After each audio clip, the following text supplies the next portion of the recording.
আজ অভেদানন্দ মহারাজজির পূর্ণ জন্মতিথিতে পড়ব তারই একটি খুব সুন্দর কথা।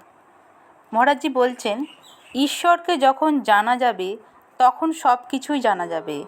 ঈশ্বরকে জানা মানেই ঈশ্বরের অভিন্ন সত্তায় নিজে পর্যবসিত হওয়া। ব্রহ্মভেদ ব্রহ্মৈব ভবতি। সাধক ব্রহ্মজ্ঞান লাভ করলে ব্রহ্মই হয়ে যান, ব্রহ্মস্বরূপই প্রাপ্ত হন। তবে ঈশ্বর যখন আমাদের মতন মরণশীলে জানার বস্তু হন, তখন আবার তার ঈশ্বরত্ব থাকে না।